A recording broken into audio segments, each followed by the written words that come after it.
Welcome to another episode of Sabrang digital. आज Sabrang digital में travel series का हमारा स्पेशल प्रोग्राम है। बहुत से दोस्तों ने, व्यूअर्स ने और ऑडियंस ने across different countries, India, Pakistan, Bangladesh, ये रिक्वेस्ट की थी कि भाई आप खुद तो कनाडा में बैठ के जो है ना वीलॉग्स कर रहे हैं और इन्फॉर्मेशन दे रहे हैं।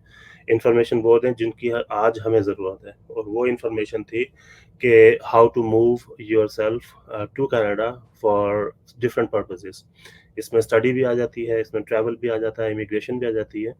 तो हम one after the other in सब टॉपिक्स को जो है वो टच करेंगे। आज हमारे पास तजिंदर जो है वो प्रिंसिपल इमिग्रेशन कंसल्टेंट हैं फॉर TW इमिग्रेशन। कनाडा में इनकी कंट्री वाइड 3 डिफरेंट लोकेशंस के ऊपर ऑफिसेज हैं, कैलगरी में, क्लोना में और सरे में। आज हम इनकी इंफॉर्मेशन से, इनकी नॉलेज से जो है वो कुछ बेनिफिट लेने की कोशिश करते हैं और कुछ कोशिश करते हैं कि ये आपके लिए किस हद तक जो है वो फ़ायदेमंद होगा। Feel free to mister Tajinder Bhateja after the podcast. हम जो है वो डिस्क्रिप्शन में और इनके कॉन्टैक्ट नंबर और इनके विजिटिंग कार्ड्स जो आपको अब स्क्रीन पर नज़र आ रहा है वो भी हमने शो कर दिया, आपके साथ शेयर भी कर दिया है। आप इनके साथ कांटेक्ट भी कर सकते हैं।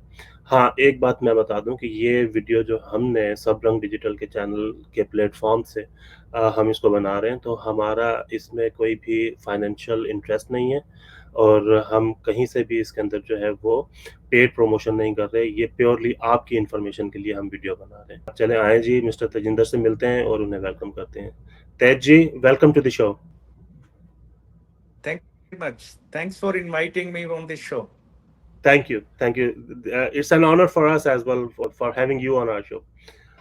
तेजिंदर जी, कुछ अपने बारे में बताइए हमें। हम अपनी ऑडियंस जो है वो जाहिर है आपके बारे में कुछ सुनने के लिए बेताब होंगी। आप अपने कुछ इंट्रोडक्शन आप भी दे दीजिए जो मुझसे रह गया है। मेरा नाम तेजिंदर भटेजा है और मैं इमिग्रेशन बिजनेस से काफ़ी सालों से हूं और मैं प्रिंसिपल इमिग्रेशन कंसल्टेंट हूं। और मेरी कैलगरी में 2 ब्रांच हैं और एक क्लोना में और एक सरी में। ट्रांसवर्ल्ड इमिग्रेशन के नाम से मेरी ब्रांचें हैं। और मेरी जो सिस्टर कंसर्न है वो इमिग्रेशन है और ये मेरी डॉटर है, वो भी सीनियर इमिग्रेशन कंसल्टेंट है। Right, right, thank you. Tej ji, मुख्तलिफ जो हैं वो मीडियम्स हैं टू ट्रैवल टूवर्ड्स कनाडा। उसके अंदर स्टडी भी आ जाती है, इमिग्रेशन भी आ जाती है। आज हमने जैसा कहा है कि स्टडी से शुरू करेंगे। कुछ क्वेश्चन है, हम शुरू करते हैं उससे। अगर वो उसमें कुछ रह जाता है तो फिर जो है वो हम इसे दोबारा कंटिन्यू करेंगे इन आवर नेक्स्ट एपिसोड। तो स्टडी वीज़ा के हवाले से अगर मैं पहला क्वेश्चन करूं तो प्लीज़ हमें ये बता दीजिए कि what is study permit in Canada. Study permit है क्या कनाडा के अंदर? स्टडी वीज़ा क्या है? इसके बारे में ज़रा इन्फॉर्मेशन दीजिए। Imran ji, study permit government of Canada का एक ऑफिशियल डॉक्यूमेंट है जो कि आपको परमिट करता है कनाडा के अंदर जितने भी डेजिग्नेटेड लर्निंग इंस्टीट्यूशंस हैं जिनको कनाडा गवर्नमेंट ने परमिशन दी है, उसमें स्टडी करने के लिए आपको एक ऑफिशियल डॉक्यूमेंट दिया जाता है जिसको हम स्टडी परमिट कहते हैं। Right, right. अच्छा, मैं दूसरा आगे क्वेश्चन। इसको इसको मैं एक्सप्लेन कर दूं जी, डिटेल में, क्योंकि जी, स्टडी परमिट को के लिए गवर्नमेंट ऑफ कनाडा ने इसकी कुछ एलिजिबिलिटी सेट की हुई हैं और इस एलिजिबिलिटी को पास करने के बाद ही स्टडी परमिट वीजा दिया जाता है। ये जो एलिजिबिलिटी है वो जो DLI के अंदर जहां पर अपन एडमिशन लेते हैं तो वो हमें ऑफर लेटर इशू करती है। ऑफर लेटर के अंदर different term and conditions mention की होती हैं जिसको कि हमने फुलफिल करके फिर स्टडी वीजा अप्लाई करना होता है। उस एलिजिबिलिटी के अंदर जो मेन मैं आपको बता दूं कि स्टूडेंट को फाइनेंशियल सफिशिएंट फंड्स जो वो दिखाने होते हैं जिसमें उसकी ट्यूशन फी भी कवर होती है, लिविंग एक्सपेंसेस भी कवर होता है और उसकी ट्रांसपोर्टेशन कॉस्ट भी कवर होती है। उसके बाद एडिशनली जो स्टडी परमिट को अप्लाई करता है तो गवर्नमेंट ऑफ कनाडा 100% ये इंश्योर करती है कि जो भी स्टूडेंट कनाडा में एंटर कर रहा है वो हेल्थ पॉइंट ऑफ व्यू से, सिक्योरिटी पॉइंट ऑफ व्यू से और उसकी बैकग्राउंड चेक, ये तीनों चीजें डेफिनेटली गो थ्रू करती हैं। अगर स्टूडेंट इसमें पास होता है, इसके बाद ही स्टडी वीजा इशू किया जाता है। अच्छा, इसमें अगर मैं दूसरा क्वेश्चन आपसे पूछूं तो इसमें एज की क्या रिस्ट्रिक्शंस होती हैं स्टडी वीजा के लिए? एज, मिनिमम एज जो है वो स्टडी, जैसे कि यहाँ अपने कंट्रीज के अंदर, जैसे एज के अंदर सीनियर सेकेंडरी करने के बाद, इसमें राइट। 17 ईयर से स्टार्ट होता है। सीनियर सेकेंडरी करने के बाद जो आज से पहले तक गवर्नमेंट ऑफ कनाडा का जो स्टडी परमिट के अंदर एलिजिबिलिटी था, वो 2 इयर्स के डिप्लोमा कोर्सेज थे, 1 ईयर का सर्टिफिकेट कोर्सेज था। तो इस करके काफी स्टूडेंट कनाडा में एंटर कर गए थे, जिससे कनाडा गवर्नमेंट को काफी परेशानी आई थी। इस कर कनाडा गवर्नमेंट ने ये लेटेस्ट जो रूल्स चेंज किए हैं वो इस हैं, अब इन्होंने सेट कर दिया है कि किस किस स्टूडेंट्स को हम स्टडी वीजा देंगे, अलाउ करेंगे। अच्छा तेज जी, इसके अलावा जो है वो एक बड़ा कॉमन क्वेश्चन पूछा जाता है हमारी कंट्री से, ये आईएलटीएस जो होता है या इंग्लिश लैंग्वेज प्रोफिशिएंसी टेस्ट, इसकी किस हद तक ज़रूरत होती है स्टूडेंट्स को कैनेडियन यूनिवर्सिटीज़ में एडमिशन लेने के लिए या कैनेडियन कॉलेजेस में एडमिशन लेने के लिए? बेसिकली जो इंग्लिश लैंग्वेज टेस्ट है, क्योंकि कनाडा एक इंग्लिश स्पीकिंग कंट्री है, तो इस कोई स्टैट्यूटरी तो रिक्वायरमेंट कहीं भी नहीं है कानूनन, लेकिन क्योंकि इंग्लिश स्पीकिंग कंट्री है तो वो इंश्योर करते हैं कि जो भी बच्चा यहाँ पर आ रहा है उसका इंग्लिश लेवल जो है वो टेस्ट होना चाहिए। उसके लिए इन्होंने डिफरेंट टाइप ऑफ इंस्टीट्यूशंस है, जैसे आइल्स है, आइल्स जो है ब्रिटिश काउंसिल और आईडीपी, ये दो कंडक्ट करते हैं। इसके अलावा सेल्पिप है, सेल्पिप कनाडा का है। इसमें क्या इंग्लिश लैंग्वेज टेस्ट का इन्होंने डिफरेंट पैरामीटर हुए हैं। अगर आप यूनिवर्सिटी में जाते हैं तो आपका जो लेवल है वो 6.5 अबव होना चाहिए। अगर आप कॉलेजेस के अंदर जाते हैं तो एटलीस्ट जितना इंग्लिश का लेवल आपका अच्छा होगा तो आपको यहाँ पर स्टडी करने में दिक्कत नहीं आएगी। That is why they ensure that के इंग्लिश लेवल जो है वो स्टूडेंट का अच्छा और प्रोफाउंड होना चाहिए। अच्छा, इससे जहाँ तक मैं समझा हूँ तो इट मीन्स कि ये एक मस्ट थिंग नहीं है, लेकिन ये है कि फिर भी अगर ये आपके पास हो तो it's an added benefit to strengthen your own application. ठीक है जी? यस, क्योंकि क्योंकि आजकल जो कनाडा के अंदर है ये विदाउट इंटरव्यू वीजा प्रोसेस है, ओनली डॉक्यूमेंटेशन के बेस पे वीजा दिया जाता है। अदरवाइज अगर इंटरव्यू कंडक्ट करते हैं तो दे कैन जज how efficiently use can speak English, तो फिर आइल्स का कोई जरूरत नहीं होती, वो टेस्ट कर लेते हैं कम्युनिकेशन स्किल के थ्रू। लेकिन जो क्योंकि ये पेपर डॉक्यूमेंटेशन वीजा प्रोसेसिंग है तो उनको नहीं पता कि स्टूडेंट को कितना बोलना आता है कितना नहीं आता। दैट्स व्हाई वो आइल्स और सेल्फ को मानते हैं। अच्छा दैट जी, इसमें प्रोसेसिंग टाइम्स भी होते हैं कुछ स्टूडेंट वीजास के, based on different student country. ये स्टूडेंट वीजा का जो प्रोसेसिंग टाइम है ये डिपेंड करता है कंट्री कंट्री कि या जहां पर वीजा की एप्लीकेशन ज्यादा आएंगी, नेचुरल है, उसका जो प्रोसेसिंग टाइम भी ज्यादा होगा, पर इसका कोई स्पेसिफिक डेट्स नहीं होती, ये बदलती रहती हैं। और जहां पर स्टूडेंट बहुत कम मात्रा के अंदर स्टूडेंट अप्लाई करते हैं वहां पर ये इमीडिएटली प्रोसेस करके रिजल्ट दे देते हैं। ठीक है, इसके साथ ही एक क्वेश्चन और ले लीजिए।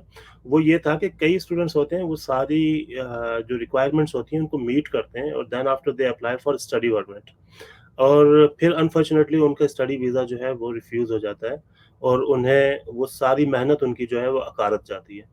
तो उसके बाद उन्हें क्या करना चाहिए?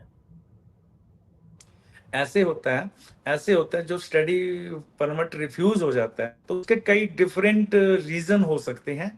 अगर वो सारी रिक्वायरमेंट मीट करता है तो उसका रिफ्यूजल होने का चांसेस बहुत कम होता है।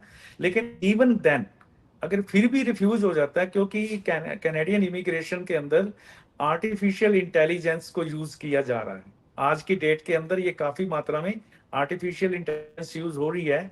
तो बाई द वे कहीं पर भी, क्योंकि ये फुल प्रूफ नहीं होता, अगर कोई वीजा रिफ्यूज हो जाता है लेकिन स्टूडेंट को लगता है कि he meets all the requirements तो उसको अप्लाई कर देना चाहिए।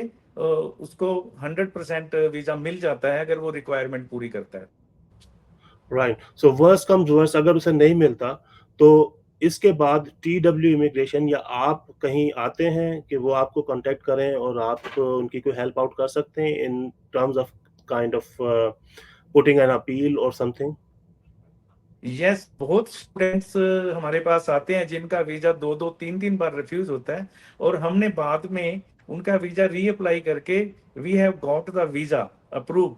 कोई प्रॉब्लम नहीं आती, तो ये कोई इतना बड़ा इशू नहीं होता। अगर आप रिक्वायरमेंट पूरी करते हैं तो हम उसका सबमिशन बना के पूरा प्रूफ लगा के, अगर हम अच्छी तरीके से तैयार करके एप्लीकेशन, द वीजा हमारा अप्रूव होता है। राइट, और अगर कोई first time student study visa के लिए अप्लाई करना चाहता है या इंटरेस्टेड हो टू स्टडी इन कनाडा, तो आप उनकी हेल्प कर सकते हैं in terms of like getting admission and helping them like in filling out their application form?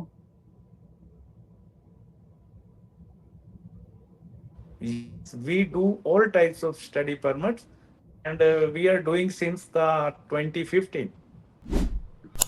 जी विवंस, तो ये भी देख लीजिए, तेज जी ने आपको बताया कि अगर आप स्टूडेंट वीज़ा अप्लाई कर रहे हैं, अगर आप किसी भी मौके पर या किसी भी स्टेज के ऊपर आपको कोई प्रॉब्लम्स आ रही हैं या कोई डिफ़िकल्टीज़ आ रही हैं, तो आप तेज जी से कांटेक्ट कर सकते हैं और इनसे कंसल्टेशन भी ले सकते हैं, इनकी हेल्प भी ले सकते हैं। और अगर आप इन्हें as a consultant sign on करना चाहते हैं अपने पूरे प्रोसेस के लिए, तो उसके लिए भी ये अपनी सर्विसेज़ ऑफ़र करते हैं। अच्छा तेज जी, ये तो हो गया स्टडी परमिट के लिए कुछ फंडामेंटल क्वेश्चंस। अच्छा, अब मुझे दूसरा क्वेश्चन मेरा ये है कि क्या should students gate separate work permit along with study permit? Like अगर उससे स्टडी परमिट मिल गया है तो ऑब्वियसली गवर्नमेंट ऑफ कनाडा उसे कुछ एक सर्टेन नंबर्स ऑफ आवर्स के लिए अलाउ करती है काम करने के लिए। तो वो काम करने की कोई परमिशन लेनी पड़ती है और किस तरह लेनी पड़ती है और वो किस तरह अप्लाई की जा सकती है, या वो सिर्फ स्टडी परमिट पे ही काम चल जाता है? जब हम स्टडी परमिट की एप्लीकेशन लगाते हैं तो स्टडी परमिट के अंदर ही इम्प्लाइड ये वर्क परमिट होता है। जो राइट, स्टूडेंट को, हर स्टूडेंट को जो 20 up to 20 hours during session, जब उसका कॉलेज या यूनिवर्सिटी सेशन में होती, तो वो अप टू 20 आवर्स स्टूडेंट काम कर सकते हैं। और अगर अगर उनका सेशन फुल टाइम छुट्टी होती हैं और कैंपस ऑफ होता है, तो वो फुल लाइक टाइम समर काम कर सकते हैं। वेकेशंस, इसके विंटर लिए वेकेशन। हाँ, उसके लिए इनको वर्क परमिट लेने की जरूरत नहीं होती। ओके, अच्छा, ये तो ज़ाहिर है फिर वही सवाल है ना कि जब वो स्टूडेंट इधर आ जाएगा, अपनी स्टडी कर रहा है और फिर जो है वो उसे काम करने के लिए क्या परमिशन लेनी पड़ेगी या नहीं लेनी पड़ेगी। अच्छा, आजकल कुछ खबरें आ रही हैं कि कैनेडियन इमिग्रेशन ने कुछ चेंजेस इंट्रोड्यूस करवाई हैं फॉर ऑल द वीज़ास, और उसमें स्टडी वीज़ास जो हैं या स्टडी परमिट्स हैं, उसे भी उन्होंने उसमें इंक्लूड किया, उसे एग्ज़ेम्प्ट नहीं किया। तो कुछ बताइए क्या-क्या चेंजेस आ चुकी हैं और क्या चेंजेस हो रही हैं, और ये चेंजेस जो हैं वो स्टूडेंट्स की वेल-बीइंग के लिए हैं, उनके उनके लिए एडवांटेज है या उनके लिए एक चैलेंज है? देखिए, क्योंकि अभी तक कनाडा गवर्नमेंट ने काफी मात्रा में through out the student visa issue किए थे, और काफी कुछ नरम रूल्स के अंतर्गत 10+2 के बाद, जो भी सीनियर सेकेंडरी के बाद सभी तरह के बच्चों को 1 year certificate course, 2 year diploma, तो सभी तरह के बच्चों को इन्होंने स्टडी परमिट दे दिया था। और यहाँ पर आकर जब स्टूडेंट्स की जो नंबर ऑफ स्टूडेंट बहुत हो गए, तो कनाडा गवर्नमेंट को बहुत प्रॉब्लम आनी चालू हो गई। सबसे पहली प्रॉब्लम तो इनको हाउसिंग की आनी चालू होगी, क्योंकि स्टूडेंट्स ज्यादा हो गए थे, तो प्रॉब्लम्स बहुत हो गए थे, अनएम्प्लॉयमेंट बहुत हो गई थी। तो अब लेटेस्ट गवर्नमेंट ऑफ कनाडा ने कुछ रूल्स चेंज किए हैं, पर्टिकुलरली स्टूडेंट को, और स्टडी परमिट के रूल्स किए हैं। अब इन नया रूल्स क्या किया है कि इन्होंने अब हर प्रोविंस के अंदर स्टूडेंट परमिट पे कैप लगा दी है। इससे क्या 2024 में 5% वीजा ये कम देंगे और ये रिफ्यूजल देंगे। जितना इन्होंने 2023 में वीजा दिए थे, से 35% कम 24 में। तो ये टोटल मिला के 3,60,000 स्टूडेंट्स को ही 2024 में ये वीजा इशू करेंगे। और इसके क्योंकि इन्होंने ये इसलिए है क्योंकि एक तो सभी प्रोविंसेस के अंदर ग्रोथ बैलेंस हो गया था, क्योंकि स्टूडेंट समझ ही नहीं आ रहा था। जैसे ओंटारियो है, वैंकूवर है, यहाँ पर भरमार हो गई थी स्टूडेंट्स की, बाकी कई प्रोविंसेस के अंदर स्टूडेंट जाते ही नहीं थे। तो इससे क्रिएट हो गया था ग्रोथ का।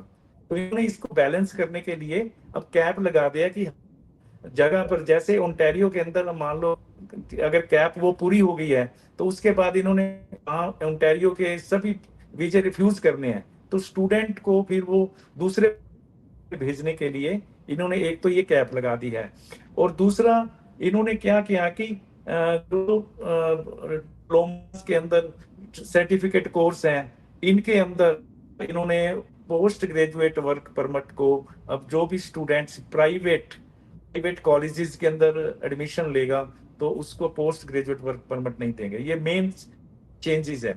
और तीसरी चेंजेस क्या है कि पहले क्या होता था, कोई भी स्टूडेंट आता था, अगर वो मैरिड होता था, स्पाउस को ओपन वर्क परमिट देते थे। अब ये जो स्टूडेंट यहाँ मास्टर्स करेगा या वो पीएचडी करने आएगा या कोई प्रोफेशनल कोर्स करेगा, तो उसको ही स्पाउजल ओपन वर्क मिलेगा। बाकी किसी स्टूडेंट के स्पाउस को यहाँ पर अलाउ नहीं किया जाएगा। वो इन्होंने वीजा बंद कर दिया। ये मेन चेंज है स्टूडेंट के ऊपर। Right, right. So it means like अगर आप डिग्री कर रहे हैं और डिग्री भी जो है वो मास्टर्स लेवल की या पोस्ट डॉक्टरेट लेवल की होगी, तो तब आप स्पाउसल जो है वो इधर यस, स्पाउस आ सकती यस, हैं, और वो स्पाउस जो है शी इज अलाउड टू, और शी और he is allowed to work to get yes, an open work permit. Other than that, अगर आप कोई डिप्लोमा कर रहे हैं या अगर आप कोई अंडर ग्रेड डिग्री कर रहे हैं तो नो वे। यस। क्योंकि पहले 2023 में इतनी ज्यादा मात्रा में स्पाउसेस आ चुके थे, तो इनको बहुत ही ज्यादा दिक्कत, बेसिक दिक्कत तो इनको आई है हाउसिंग के अंदर, क्योंकि घर अकोमोडेशन मिल ही नहीं रही थी students.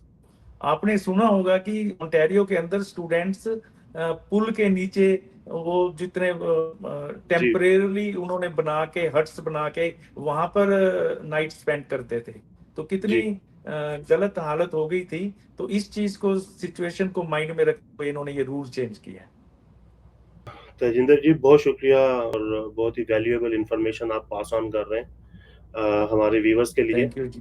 Viewers, thank you again very much. आपको रिमाइंड करवाता चाहूँ कि ये this is not a paid promotion, but anyhow if you want to contact mister Tej ji, तो मैं इनका कांटेक्ट डिस्क्रिप्शन में, इनके बिजनेस इंफॉर्मेशन डिस्क्रिप्शन में पुट कर दूंगा, तो आप इन्हें कांटेक्ट कर सकते हैं, और हमारे रेफरेंस से जितनी मैक्सिमम कोशिश होगी ये आपको हेल्प आउट करने की, ज़रूर आपकी कोशिश करेंगे।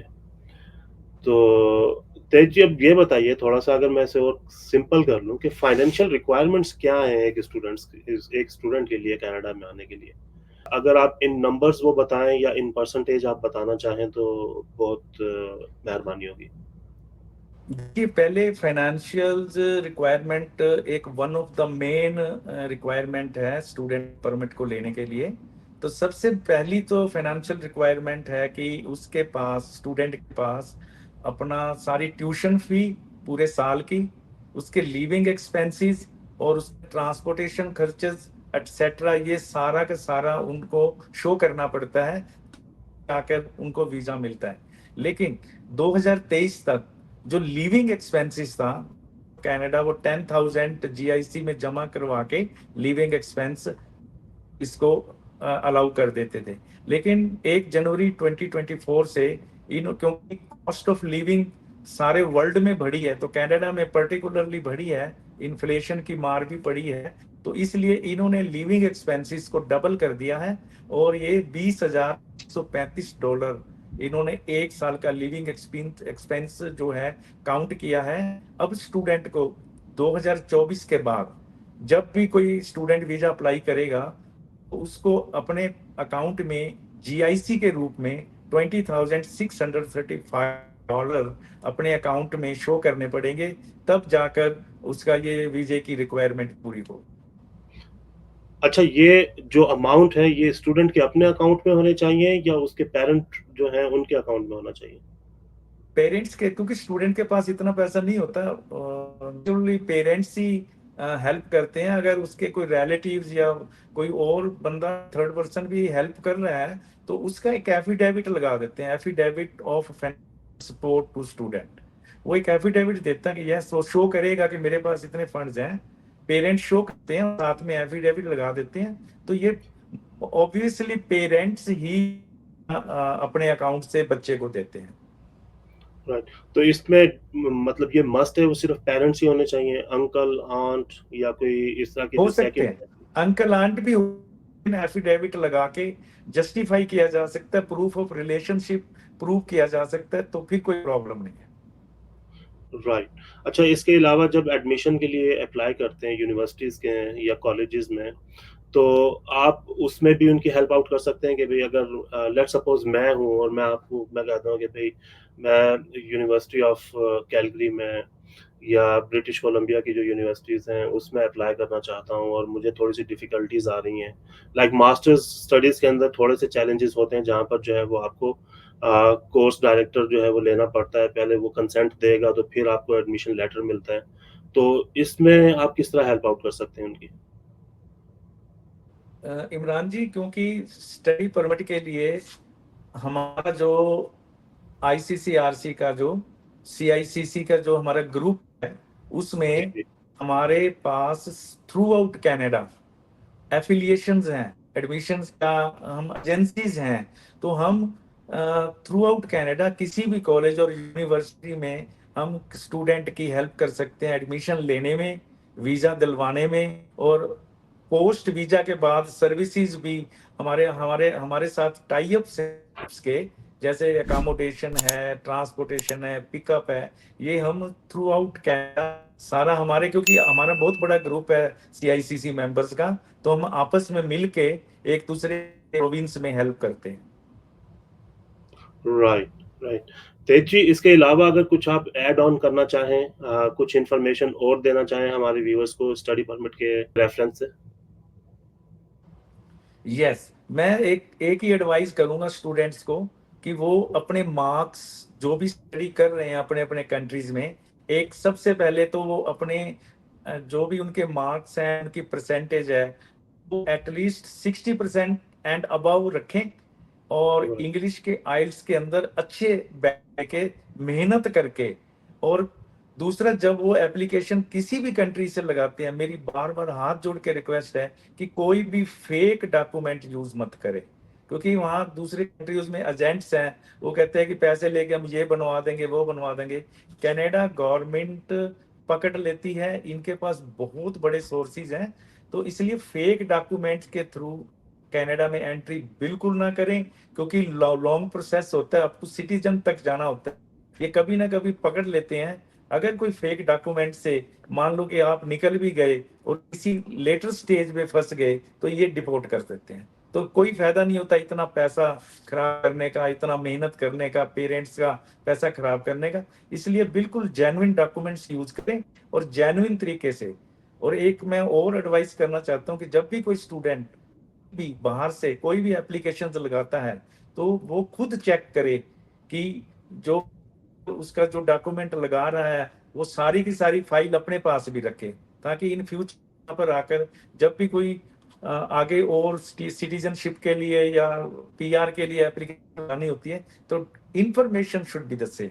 अच्छा, दूसरा एक क्वेश्चन मेरा, जाते-जाते एक क्वेश्चन मेरे ज़हन में आया है, और वो ये है कि स्टडीज़ के बाद आफ्टर कंप्लीटिंग योर स्टडीज़, तो students they are allowed and they become eligible to apply for post study work permit, जिसे वर्क परमिट भी कहते हैं आसान अल्फाज में। तो क्या ये अब भी वैसा ही है या इसमें भी कोई चेंजेस आई हैं? नहीं, इसमें भी काफी चेंजेस हुए हैं। Private colleges are private colleges are banned for the oh! Post graduate work permit. Only only जैसे मास्टर प्रोग्राम में आए हैं, पीएचडी प्रोग्राम में आए हैं, या कोई आप जो भी ये जितने भी प्रोफेशनल कोर्सेज करने आए हैं, उनके लिए ये पोस्ट ग्रेजुएट वर्क परमिट 3 साल के लिए हमेशा खुला है। या पोस्ट ग्रेजुएट डिप्लोमा उसके अंदर आए हैं, उसको भी अलाउड है। जितने भी डीएलआईज हैं और पब्लिक इंस्टीट्यूशंस हैं, जो स्टूडेंट पब्लिक इंस्टीट्यूशंस में स्टडी कर रहा है, उसका पोस्ट ग्रेजुएट वर्क परमिट हमेशा अलाउड है। बाकी प्राइवेट कॉलेजेस का इन्होंने बंद कर दिया। Thank you. सो व्यूअर्स, इसमें ये देख लें, अगर नटशेल में इंफॉर्मेशन दूं तो प्लीज़ किसी भी ऐसे इंसान की या ऐसी फर्म की इस तरह की बातों में मत आइएगा कि वो जो आपको एक डिप्लोमा कोर्स है या कोई इस तरह का अंडर ग्रेड कोर्स है उसमें आपको एडमिशन ऑफर कर दें और उसके बाद बोलें कि कोई मसला ही नहीं है, आपकी कंप्लीशन के बाद आपको जो है वो वर्क परमिट मिल जाएगा। अब इस तरह के सारे चैनल्स और सारे डोर्स जो हैं वो बंद हो चुके हैं। जिस तरह के तेज जी ने फरमाया कि just for your masters education या आपकी पोस्ट डॉक्टरेट एजुकेशन जो है उनमें अगर आप आ रहे हैं तो फिर आपको जो है पोस्ट स्टडी वर्क परमिट मिलेगा। इसके अलावा आपको पोस्ट स्टडी वर्क परमिट नहीं मिलेगा। अगर आप किसी प्राइवेट कॉलेज में आ रहे हैं, एक छोटा सा 6 महीने का या 1 साल का डिप्लोमे में आपको एडमिशन मिल गया है, तो आप कीप इन माइंड कि वो डिप्लोमा करने के बाद आपको वापस ही जाना पड़ेगा। क्या मैं सही कह रहा हूँ तेज जी? बिल्कुल सही कह रहे हैं। ये बिल्कुल स्टूडेंट जब भी कोई एडमिशन लेता है तो इंश्योर करे, बिल्कुल इंश्योर करे कि जिस कॉलेज के अंदर मैं एडमिशन ले रहा हूँ क्या वो पब्लिक फंडेड कॉलेज है, क्या मेरे को पोस्ट ग्रेजुएट वर्क परमिट मिल सकता है। क्योंकि गवर्नमेंट ऑफ कनाडा ने, इमिग्रेशन ने अपनी वेबसाइट पे एवरीथिंग डाला हुआ है। आप अपने आप भी चेक कर सकते हैं। ये प्लीज चेक करके आए, क्योंकि कई बच्चे मेरे पास आते हैं जबकि वो कहते हैं हमें पता ही नहीं, एजेंट ने एडमिशन दे दिया। एजेंट ज्यादा कमीशन के लालच के अंदर वो प्राइवेट कॉलेजेस में दे देता है। हमारे कंट्रीज के बच्चे बहुत भोले भाले हैं, पेरेंट्स भोले हैं, उनको नहीं पता होता, इसलिए वो बच्चे आकर फंस जाते हैं। जी, तेज जी, जाते चेक जाते एक करके आप last but ensure not the करके, लीस्ट, मुझे पता है कि बच्चे को आपकी कमिटमेंट्स दिक्कत हैं है और वो आप मेरे से बताएंगे बस। कॉन्टेक्ट। जी सॉरी, दोबारा कहिएगा। मैं हर बच्चे को जिसने भी एडमिशन कनाडा में लिया है वो इंश्योर करे कि मेरा कॉलेज है, और दूसरा इंश्योर करे कि क्या ये college post graduate work permit के लिए इलिजिबल है। क्योंकि इमिग्रेशन कनाडा ने अपनी वेबसाइट पे एवरीथिंग डाला हुआ है। अगर फिर पेरेंट्स को पता नहीं लगता, वो मेरे को ईमेल करके किसी भी टाइम पूछ सकता है, मैं एवरीथिंग चेक करके आंसर दूंगा। Very good, very good. तो व्यूअर्स देख लें, इतनी आपके लिए आसानी कर दी है और अब आप जो है वो आपका भी ये फर्ज बनता है कि आप भी देख भाल कर, सोच समझ कर फिर जो है ये स्टेप लें और ये देखें कि इसके क्या एडवांटेजेस और क्या डिसएडवांटेजेस हैं। और अगेन वो जो कहते हैं ना कि नक्कालों से होशियार, तो फिर इन चीज़ों को भी अपने जहन में रखिएगा ताकि जो है बाद में आपको पछताना पड़े। अच्छा Tej ji, last but not the least, मुझे पता है आपका टाइम बहुत कीमती है और मैं उसकी कदर करते हुए सिर्फ एक आखिरी सवाल आपसे पूछूंगा। कुछ स्टूडेंट्स हैं, उनके जब एडमिशन हो जाते हैं यूनिवर्सिटीज़ में, तो यूनिवर्सिटीज़ उनको कहती हैं कि कुछ अमाउंट जो है वो आप ट्रांसफ़र करें हमें in terms of like your admission fee और समथिंग लाइक दैट। और स्टूडेंट्स को उसमें काफ़ी चैलेंजेस और काफ़ी परेशानियां होती हैं कि वो अमाउंट किस तरह ट्रांसफ़र करें फ्रॉम देयर होम कंट्रीज, क्योंकि हमारे पास कुछ लेजिस्लेशंस, कुछ रूल्स भी ऐसे हैं कि मनी लॉन्ड्रिंग और ये वो आगे पीछे, तो बड़ा वो प्रॉब्लम में आते हैं। तो इसको किस तरीके से काउंटर किया जा सकता है? बिल्कुल साफ है कि जब भी ट्यूशन फी भरनी होती है किसी भी कंट्री से तो ओनली बैंकिंग चैनल से ही करती है यूनिवर्सिटी। और ये जितने भी मनी लॉन्ड्रिंग और ये बिल्कुल अलाउड नहीं है। और क्योंकि ये वीजे से पहले का प्रोसेस है, जब फी भरी, हम जब पूरी फी भरने के बाद फी रिसीट साथ लगाते हैं वीजे के, तब ये चीज सारी इंश्योर कर। तो ये बैंकिंग चैनल के थ्रू ही, क्योंकि बिल्कुल सीधा उन्होंने ऑफर लेटर के अंदर दी होती है, तो उस बैंक के अंदर ही ये पैसा जमा होना चाहिए। किसी दूसरे तीसरे बंदे के थ्रू कभी नहीं करना चाहिए।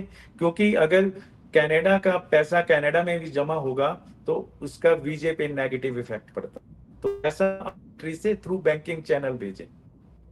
Excellent, excellent. तो ये देख लें, इसका भी एक ये पॉइंट भी आपको क्लियर हो गया कि कहीं उधर आपके जो रिलेटिव्स बैठे होते हैं, आप उन्हें कई दफ़ा कह देते हैं कि भाई यार हमारे बिहाफ से जाकर जो है ये फीस जमा करवा दें। तो ये आपके वीज़ा प्रोसेस के ऊपर एक नेगेटिव इम्पैक्ट है। कनेडियन गवर्नमेंट ये मेक श्योर करना चाह रही है कि जो एडमिशन आप ले रहे हैं उसकी जो फीस है वो आप ही के होम कंट्री से, आप ही की पॉकेट में से आई है, ना कि आपने इधर बैठे हुए किसी रिलेटिव को कह दिया कि वो आपके बिहाफ से फीस पे कर दे। अच्छा तेज जी, सवाल से सवाल ही निकलते जा रहे हैं, आई एम सॉरी, आखिरी सवाल है, इसके बाद हम खत्म कर देंगे। अच्छा, कई यूनिवर्सिटीज होती हैं उसमें एडमिशन फीस होती हैं तकरीबन को $20,000, $25,000, $30,000, और पेरेंट्स जो हैं वो फिर वो कुछ थोड़ा बहुत जो है, जाहिर है मिडिल क्लास फैमिलीज जो है वही कोशिश करती हैं कि हमारे बच्चों का जो है मुस्तकबिल बने, और अगर वो एट वंस इतना ज़्यादा पैसे अरेंज ना कर सकें तो क्या कोई इस तरह का भी ऑप्शन होता है उनके लिए कि वो अपने लिविंग कॉस्ट को ऐड करते हुए किसी एक सेमेस्टर की फीस जो है वो इन एडवांस पे कर दें, और वो अगर वो इस तरह कर दें तो उसमें वीज़ा प्रोसेस के ऊपर क्या इम्पैक्ट आता है और उसके वीज़ा प्रोसेस की सक्सेस के ऊपर क्या प्रोडक्ट इम्पैक्ट आता है? नहीं देखिए, जिसमें एक तो जैसे जितने ब्रिलियंट बच्चे होते हैं, ब्रिलियंट स्टूडेंट होते हैं, उनको तो स्कॉलरशिप ऑप्शन भी मिल जाती है कई यूनिवर्सिटीज और कॉलेजेस के अंदर, उसको हेल्प मिल जाती है। लेकिन living expenses are meant for living expenses and tuition fees are to be paid separately. हम कर सकते हैं, तो ये वीजा ऑफिसर इसको इंश्योर करेगा कि फीस है, दिक्कत आ रही है कोई, तो वो अपने कंट्री के बैंकिंग इंस्टीट्यूशन से, क्योंकि लोन फैसिलिटीज भी मिलती है इंटरनेशनल स्टूडेंट्स को, वो वहां से लोन लेके लेकिन अपने बच्चे की ट्यूशन फी भर। सही। तो इट मीन्स आपके कहने का मकसद ये है कि आइडियल कंडीशन यही है कि वो पूरी की पूरी फीस ही जमा करवाए, ना कि वो 1 या 2 सेमेस्टर की यस, फीस करवा दे। Yes, yes. तेज जी, इसी के साथ आज का सेशन कंप्लीट करते हैं। आपका बहुत शुक्रिया, आपने टाइम दिया। Again we are grateful to you. Viewers, आपके पास अगर कोई भी क्वेश्चंस हों या कोई भी कंसर्न्स हों तो आप तेज जी को भी डायरेक्टली कांटेक्ट कर सकते हैं, और आप डिस्क्रिप्शन में या कमेंट्स बॉक्स में हमें भी अपने क्वेश्चंस भेज सकते हैं, और हमारी पूरी कोशिश होगी कि हम आपके लिए तेज जी से फिर जो है वो कोशिश करके, रिक्वेस्ट करके कुछ टाइम जो है वो बोरो करें, और फिर जो है इसके ऊपर इंफॉर्मेशन कंप्लीट करके, इस सेशन को कंप्लीट करके, जो ट्रैवल टू कनाडा के जो दूसरे एस्पेक्ट्स हैं या दूसरे टर्म्स हैं जिसके अंदर विजिट भी आ सकता है, इमिग्रेशन भी आ जाता है, वर्क परमिट भी आ सकते हैं, फिर हम वन आफ्टर द अदर उन्हें भी डिस्कस करें और उनकी इंफॉर्मेशन भी आप तक लेकर आएँ, और जो करंट चेंजेस आई हैं कनेडियन गवर्नमेंट की तरफ से वीज़ा प्रोसेसेस में, वो भी वीज़ा की कैटेगरी को देखते हुए वो जो चेंजेस हैं वो आपके सामने हम लेकर आए। तेज जी, अगेन बहुत शुक्रिया आपके टाइम का। थैंक यू इमरान जी, बहुत बहुत थैंक आप भी, बहुत बहुत थैंक यू। और किसी भी व्यूज को एनी टाइम मेरी जरूरत है तो वो मुझे ईमेल कर सकता है, तो आई like all of that. Thank you very much for giving me an opportunity to present my views. Thank you very much. Thank you sir, thank you.